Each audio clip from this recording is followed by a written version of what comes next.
Je suis ravi de vous dire bonjour à tous.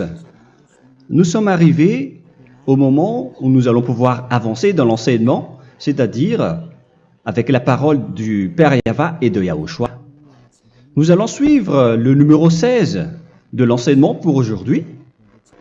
Donc nous sommes à nouveau arrivés au moment où nous allons pouvoir avancer avec l'enseignement qui porte le numéro 16 pour notre enseignement d'aujourd'hui. Et le titre de l'enseignement, c'est que vous devez être baptisé par Elia lorsque vous êtes convaincu. Et je vais continuer pour que vous soyez sauvés, pour que vous ne péchez plus. Justement, donc, vous devez être baptisé. Mais pourquoi devez-vous être baptisé? Pour quelle raison?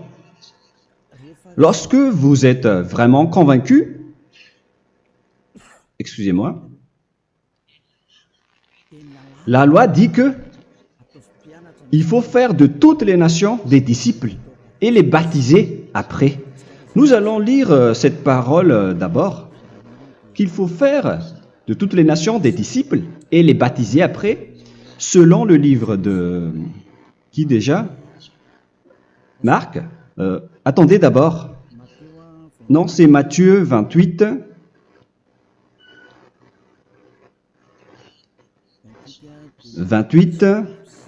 Versets 19 et 20.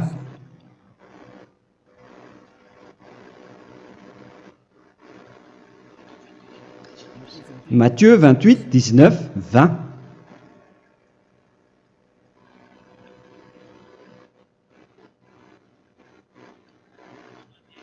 Allez, faites de toutes les nations des disciples. Ici, donc, il faut faire toutes les nations des disciples. Les baptisons au nom du Père, du Fils et du Saint-Esprit. Donc, à la fois, il faut les enseigner à observer tout ce que je vous ai prescrit. Donc, en enseignant une personne, c'est comme ce que Elia fait en ce moment. Après, donc, il faut baptiser cette personne qui est convaincue par l'enseignement. Donc, on ne doit pas baptiser une personne qui n'a jamais entendu cet enseignement. Voilà la première loi. Ce n'est pas logique de baptiser une personne qui ne connaisse rien de l'enseignement. Et après le baptême, l'enseignement continue encore, comme ce que Elia fait en ce moment. Il enseigne toujours, même les personnes baptisées. Donc, on continue toujours à enseigner. Mais le baptême est donc une loi, tout d'abord. Donc, une fois convaincu, vous devez être baptisé. Moi, je ne vais plus parler du sujet d'enseignement que vous connaissez déjà, parce que vous êtes déjà convaincu. Donc, si vous voulez être nettoyé, lavé de vos péchés, pour que vous ne péchez plus dans ce saint royaume où il y a Elia, alors vous devez être baptisé, car c'est une loi selon l'Acte des Apôtres 22:16. Pourquoi tardes-tu? Lève-toi, appelle son nom et sois baptisé. C'est dans Actes des Apôtres, chapitre 22, verset 16. Actes des Apôtres 22:16. Nous allons lire ensemble cette parole.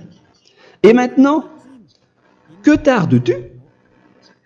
Lève-toi, sois baptisé et lavé de tes péchés en invoquant le nom de Dieu. Donc,